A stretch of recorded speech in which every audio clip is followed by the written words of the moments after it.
Ya Tuhan, bukalah hati kami untuk kami menerima kebenaran firman-Mu, supaya kami diperlengkapi dan dituntun oleh kebenaran-Mu di dalam situasi-situasi yang saat ini terjadi.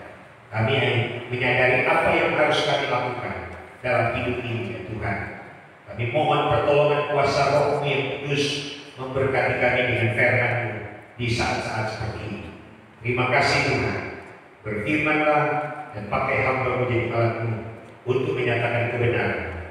Di dalam nama Tuhan Yesus Kristus, Tuhan dan Juru Selamat kami yang hidup, kami berdoa dan menyembah Engkau serta bersyukur kepada-Mu. Dan kami siap untuk menikmati berkat dari firman. Haleluya. Amin.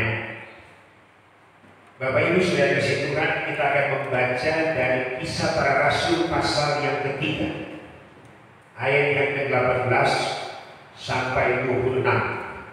Saya mau mengajak kita membaca bersama-sama Kisah Para Rasul pasal 3 ayat 18 sampai 26. Kita baca bersama-sama. Kisah Para Rasul pasal 3 ayat 18 sampai 26.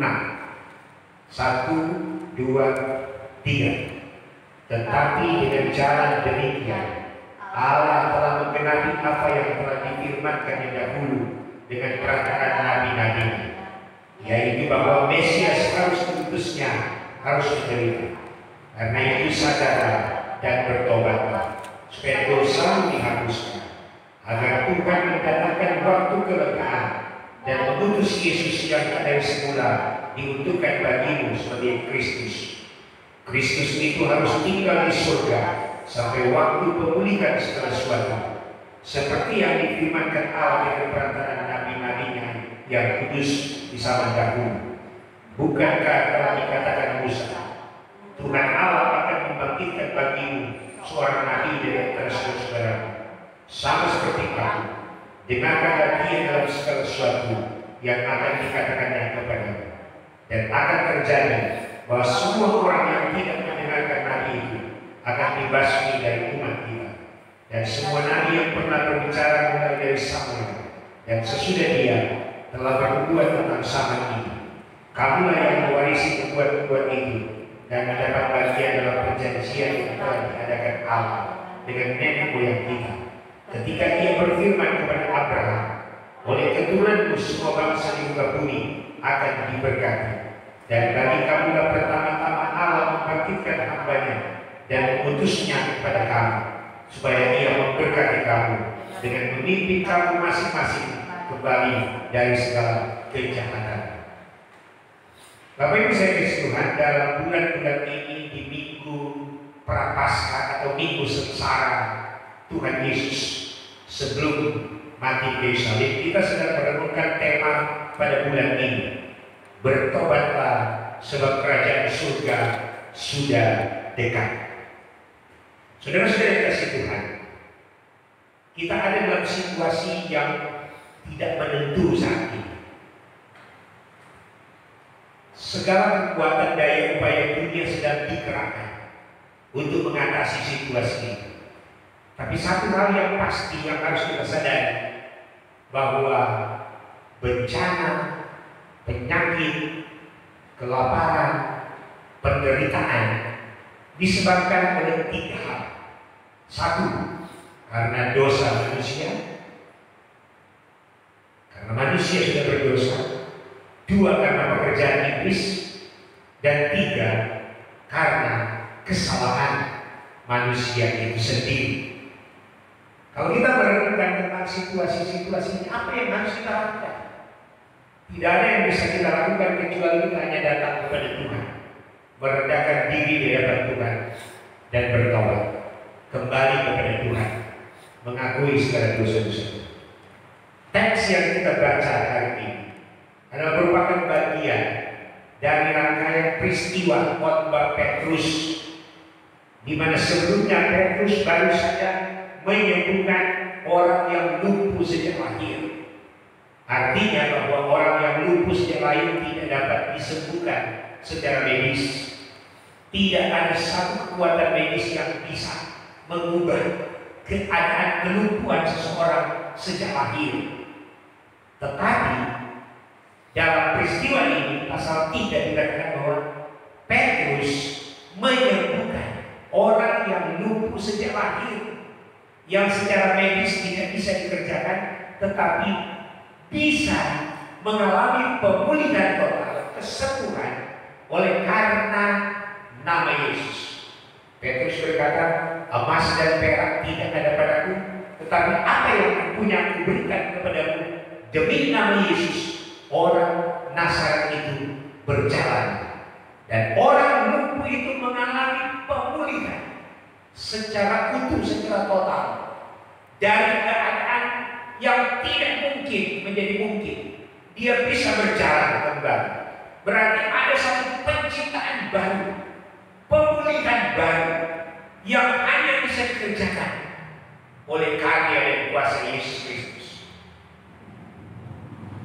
Seorang ahli berkata bahwa situasi seperti ini dengan segala daya upaya yang sudah melanda kurang lebih 198 negara di dunia ini, berarti semua kekuatan dunia sudah dikerahkan. Tapi dia berkata begini, hanya menanti pertolongan Tuhan saja keadaan ini bisa dipulihkan. Dan apa yang harus kita lakukan untuk mengalami pemulihan ini? Kita semua masing-masing harus menyadari keadaan hidup kita di hadapan Tuhan. Siapa kita ini sebagai orang-orang yang dipanggil, yang dikasihani oleh Tuhan, yang dipilih oleh Tuhan. Khotbah Petrus yang kedua ini disebut sebagai khotbah diserang Salomo sebagai respon terhadap pertanyaan orang-orang Yahudi kepada Petrus yang memberikan kesembuhan orang yang lumpuh tadi. Dan Petrus berkata bahwa mujizat itu dilakukan untuk memperlihatkan kuasa. Karena orang-orang Yahudi dikatakan orang-orang yang beragama telah menolak Yesus sebagai yang kudus dan benar sebagai pemimpin kepada hidup dalam ayat 14. Tetapi kamu telah menolak yang kudus dan benar, serta mengendaki seorang pembunuh sebagai hadiahmu. Demikianlah ia pemimpin kepada hidup telah kamu bunuh, tapi Allah telah membangkitkan dia dari antara orang mati, dan tentang hal itu kami adalah saksi. Dan karena kepercayaan dalam nama Yesus, maka nama itu telah menguatkan orang yang kamu lihat dan kamu kenal, dan kepercayaan itu telah memberi kesembuhan kepada orang itu di depan kamu semua.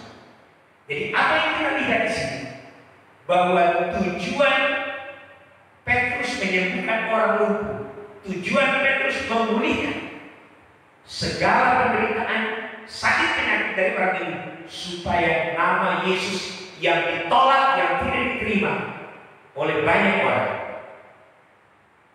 menjadi pemimpin kepada kehidupan kita semua. Oleh karena itu maka dalam ayat 18 sampai yang ke-26 kita sudah membaca di sana bagaimana jalan itu dipersiapkan Tuhan sebagai penggenapan. Ayat 18. Tetapi dengan jalan demikian Allah telah menggenapi apa yang difirmankannya dahulu dengan perantara nabi-nabinya, yaitu bahwa ini Mesias yang diutusnya harus menderita. Yesus Mesias yang kita rayakan memasuki atau kita menyambut tentang kematian dan kebangkitan Yesus. Dia sudah menderita dan mati untuk kita, menanggung semua hukuman atas dosa kita. Ia sudah mengorbankan dirinya mati di kayu salib untuk kita, supaya segala dosa dan penderitaan kita dilepaskan. Tetapi ada syarat yang harus kita terima untuk kita menerima dua hal dalam hidup kita. Yang pertama yang disebut di sini dalam ayat yang ke-19, ayat yang ke-20 ini, waktu kelegaan dan waktu pemulihan. Dunia sedang membutuhkan waktu kelegaan dalam situasi seperti ini. Semua orang sedang membutuhkan waktu kelegaan dan waktu pemulihan dalam situasi seperti ini. Tapi kita harus memenuhi syarat ini. Syarat yang pertama, ayat yang ke-7. Karena itu, sadarlah dan bertobatlah. Sadarlah. Kesadaran adalah merupakan satu keadaan di mana kita melihat siapa diri kita dalam segala keterbatasan kita di hadapan Tuhan. Dan kesadaran itu baru tahap awal untuk kita bisa mengalami pemulihan. Siapa kita? Kita adalah orang berdosa. Karena Paulus berkata, semua orang telah berbuat dosa dan telah menghilangkan kemuliaan Allah. Tapi itu harus diikuti dengan tindak lanjut yang kedua, dikatakan bertobatlah. Sadarlah dan bertobat. Bertobat artinya kita harus kembali kepada Tuhan. Semua orang harus kembali kepada Tuhan, mencari Tuhan dalam situasi seperti ini. Di tengah-tengah dunia kita saat ini. Bertobat berarti kita mau kembali kepada Tuhan, datang kepada Tuhan, hanya menyembah kepada Tuhan. Dan kita menyadari kita orang berdosa, kita harus mengakui dosa kita di hadapan Tuhan. Bertobat berarti kita mengakui bahwa hanya Tuhan Yesus satu-satunya pemimpin kepada hidup, satu-satunya penyelamat kita, dan hanya kepada Tuhan Yesus yang sudah mati di kayu salib untuk kita. Dia jalan keselamatan yang bisa membawa kita kepada jalan pemulihan. Karena itu ayat 19 berkata, dengan kita bertobat, dikatakan dosa kita dihapuskan. Tidak ada virus apapun di dunia ini yang melebihi dari virus dosa. Virus corona hanya membawa kematian kepada jasmani, tapi virus dosa akan membawa manusia kepada kematian kekal, kepada penghukuman kekal, kepada neraka kekal. Karena itu kita harus datang kepada Tuhan, kembali kepada Tuhan dalam saat-saat seperti ini. Bertobatlah. Bertobat dalam kehidupan pribadi kita, keluarga kita. Kita harus menempatkan Yesus Kristus sebagai pemimpin, sebagai Tuhan dan Juru Selamat dalam kehidupan kita. Untuk kita bisa mengalami kelepasan dari dosa. Dosa sudah membelenggu manusia kepada penderitaan, kepada sakit penyakit, kepada kematian. Tapi Nabi Yesaya berkata bahwa kematian Yesus di kayu salib menanggung semua penderitaan, menanggung sakit penyakit kita, menanggung segala kelemahan kita. Dan dengan jalan pertobatan itu kita akan bisa mengalami pemulihan. Dan itu hanya bisa terjadi di dalam Kristus Yesus. Ayat 20. Ketika kita bertobat, kita sadar, kita bertobat, kita mencari Tuhan, kita bertekun di hadapan Tuhan, kita menyadari bahwa hanya di dalam Kristus ada pengampunan dosa. Ayat 20. Agar Tuhan mendatangkan waktu kelegaan dan mengutus Yesus yang dari semula diuntukkan bagi umat Kristus. Agar Tuhan mendatangkan waktu kelegaan. Kelegaan artinya kenyamanan, ketenangan, kemerdekaan, keselamatan. Semua orang hari-hari ini sedang membutuhkan kelegaan. Karena itu Yesus pernah berkata dalam Matius pasal yang ke-29 ayat yang ke-9. Matius pasal 11 ayat 29. Marilah kepadaku semua yang letih lesu dan berbeban berat, aku akan memberikan kelegaan kepadamu. Aku akan memberikan, Yesus akan memberikan kelegaan kepada setiap orang yang datang kepadanya. Karena disebutkan Kristus diuntukkan bagimu sebagai Kristus. Kristus artinya dia Tuhan, dia Raja, dia yang dikurangi untuk membawa keselamatan, membawa kelegaan bagi manusia, bagi dunia ini. Ayat yang ke-21. Kristus itu harus tinggal di surga sampai waktu pemulihan segala sesuatu. Yesus sudah mati di kayu salib. Dia dibangkitkan dan dia sudah naik ke surga. Tapi dikatakan Kristus harus tinggal di surga sampai waktu pemulihan segala sesuatu. Artinya apa?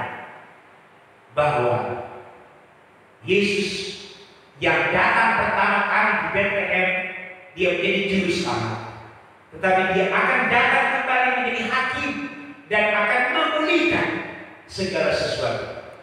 Kristus harus tinggal di surga sampai waktu pemulihan segala sesuatu. Kita sedang menanti waktu pemulihan ini. Yesus harus tinggal di surga supaya dunia ini mengalami pemulihan sebelum dia datang. Dan dia akan datang, dia sendiri akan datang memulihkan segala sesuatu. Nabi Yesaya sudah menubuatkan tentang hal ini. Artinya bahwa sementara Yesus di surga, Injil Yohanes berkata, ketika Yesus naik ke surga, dalam Yohanes 14 ayat 1, jangan gelisah hatimu, percaya kepada Allah, percaya kepada Yesus. Di rumah Bapakku banyak tempat tinggal. Jika tidak demikian, tentu aku akan mengatakannya kepadamu. Karena Yesus itulah jalan kebenaran dan kehidupan. Di rumah Bapakku banyak tempat tinggal. Hari-hari ini kita diingatkan tentang rumah. Rumah, kembali ke rumah. Karena rumah memang menjadi pusat aktivitas dari kehidupan keluarga. Rumah menjadi penting bagi kita. Bahwa kita juga ada pengharapan yang kekal, ada janji yang pasti. Kita akan kembali ke rumah Bapa dan akan mengalami pemulihan segala sesuatu ketika Kristus akan datang kembali menjemput kita sebagai orang-orang yang percaya. Dan Alkitab sudah menegaskan hal ini jauh sebelumnya. Tetapi dunia mengabaikan panggilan ini. Dunia mengabaikan, dunia menolak. Sama seperti apa yang kita baca dari teks ini. Siapa yang memerlukan pertobatan untuk mengalami pemulihan dalam dunia sekarang ini? Dalam konteks ini kita bisa melihat yang pertama adalah orang-orang yang beragama.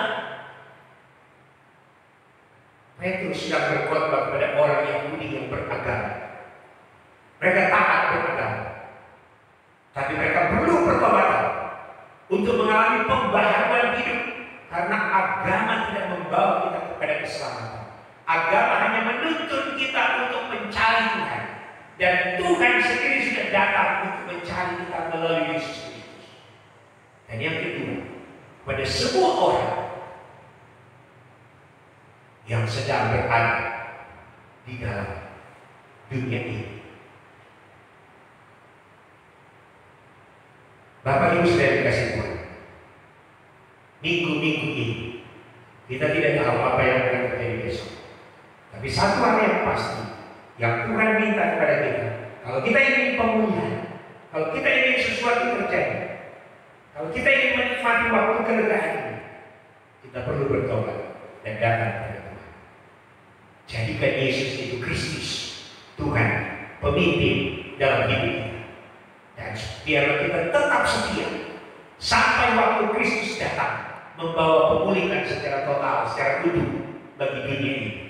Dan itu juga yang akan kita harapkan untuk kita bisa melewati saat-saat ini. Karena hanya dengan pertolongan oleh kuasa Yesus yang mati dan bangkit, kita akan mengalami kelegaan, pemulihan di saat-saat yang kita hadapi saat ini.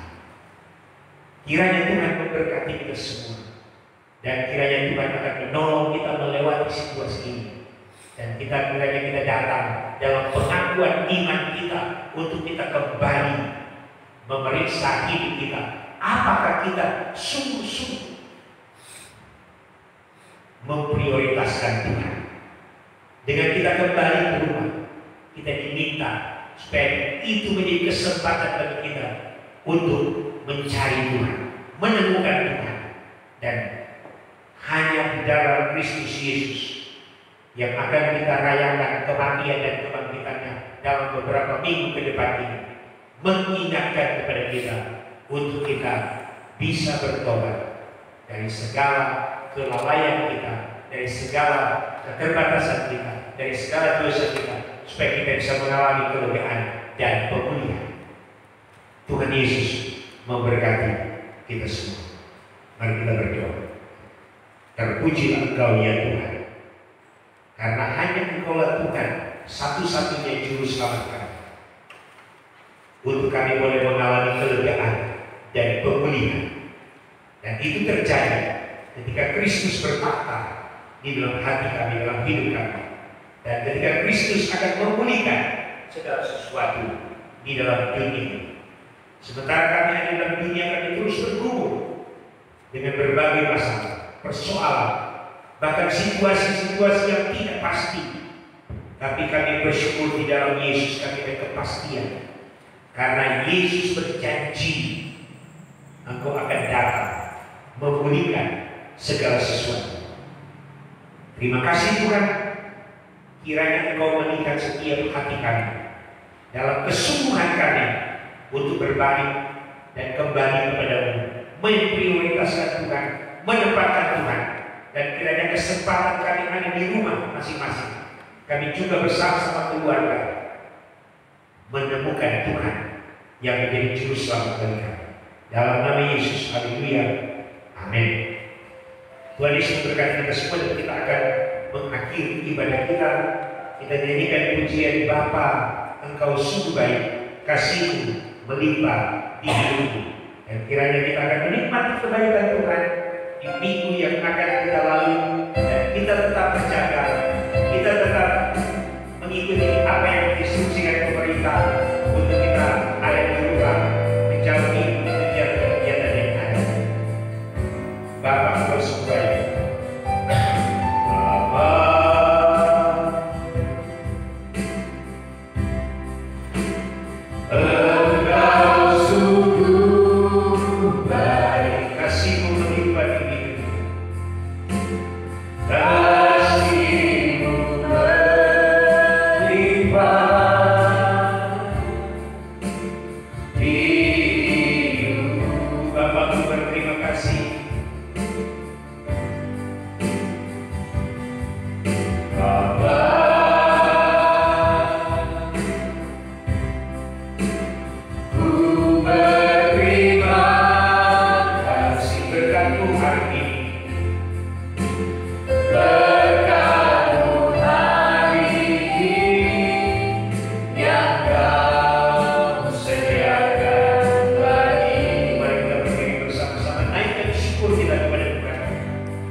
menyembah Tuhan, mengucap syukur, dan biarlah kita boleh menyadari keberadaan kita, bahwa tidak ada kekuatan, tidak ada kemampuan yang kita miliki untuk menghadapi situasi ini, kecuali kita hanya bisa datang kepada Tuhan, merendahkan diri, berbalik kepada Tuhan, mengakui akan segala kelemahan dan dosa kita, dan memohon pengampunan dari Tuhan, supaya Tuhan memulihkan kita, memulihkan situasi ini. Kami datang kepada Dia Tuhan. Kami bersyukur karena kami boleh melewati hari ini dalam ibadah kami, untuk kami memuji dan menyembah Engkau. Bapa, kami mohon pertolongan-Mu untuk hidup kami di minggu ini, bahkan di hari-hari selanjutnya yang tidak ada kepastian. Tetapi di dalam Yesus kami ada pengharapan, kami ada kepastian karena Engkau Yesus dan Tuhan dan Juru Selamat kami. Bapak, hamba berdoa untuk setiap keluarga-keluarga jemaat-Mu, Tuhan berkati mereka.